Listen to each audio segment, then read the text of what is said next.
यो कुद्दै कुद्दै जाने चाहिँ मै हो। कहाँ कुदेकै होला थाहा भन्नुहुन्छ होला।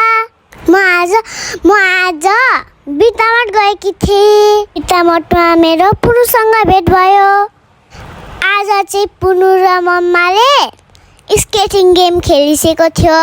मलाई चाहिँ डर लाग्यो। मम्मा र पुनु त लडी बडी खेलिसो।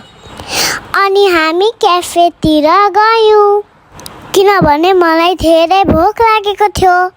म धेरै ह्याप्पी थिएँ। हेरिसो त मलाई नपत्याइ पुनुले मलाई कति धेरै माया गर्छिन्छ हौ। हाम्रो ठाउँमा मेनु आइपुग्यो। हामी के खाने हेर्दैछु। चिकन चिल्ली लेखेको कहाँ छ भनेर खोज्दैछु। मम्माले के खोजिसकेको हो। अनि हामी अर्डर दिएर भिडियो बनाउन थाल्यौँ। मेरो पालो हेर्छु न त्यहाँ। हेलो गाइस, आज म चिकन चिल्ली खान आँटेको छु। चिकन चिल्ली चिकन चिल्ली कस्तो थियो भन्ने कुरा त मेरो फेसबाटै थाहा पाइसकेछु होला। दामी थियो त्यो त। चिकन चिल्ली कस्तो दामी थियो। सबैभन्दा दामी रहेछ। खाएको त सबैभन्दा दामी रहेछ नि। मिठो भयो त। यस्तो छ।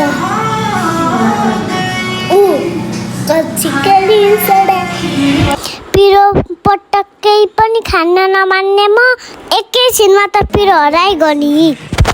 गीत बजेको सुनेर नाचौँ लाग्यो अनि म नाच्न थालेँ। नाच्न कहीँ छोड्नु हुँदैन गाइस, नाचिहाल्नुपर्छ।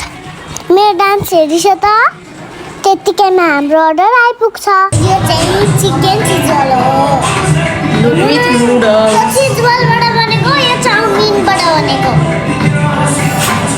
यो भनेको चिकन चिजबल रहेछ नि।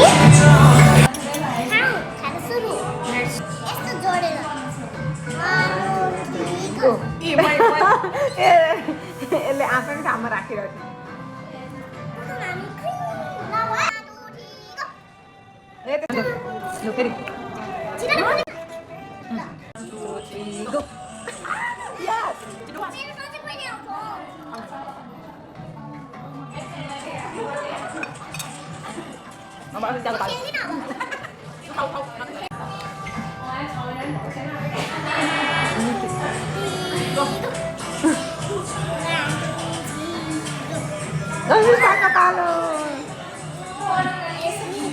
खेल्दै खेल्दै खाना खोजेको थिएँ।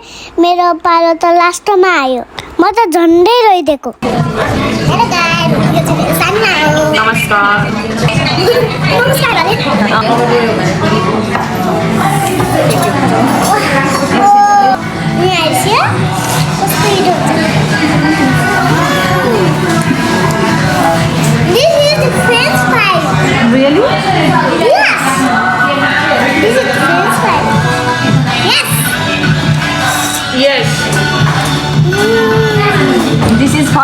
आज म मिठो मिठो खाना पाएर धेरै खुसी थिएँ। हाम्रो पेटको छेउमा भएको छ नि काँचो भेजिटेबल, त्यो देखेर मम्माले आमालाई सम्झिँदै होइसन्थ्यो। कस्तो रहेछ भनेर मैले काउली फ्लेभर पनि टेस्ट गरेर हेरेँ। काँचै रहेछ गाइज। आमाले फोन ल्याएर बोल्दै खायौँ। म एकछिन पुनुसँग खेल्छु है गाइज। मलाई पुनुसँग खेल्न कति मजा आइरहेको थियो। हेरिस न हामी कुदेको। मैले पुनुलाई भेट्नै सकिनँ। मैले आज पुनुलाई भित्र छुई गेम पनि सिकाएर आएँ। अब हाम्रो घर फर्किने बेला आउन आँट्यो। Thank you mummy and Punu for making my day. Bye bye guys.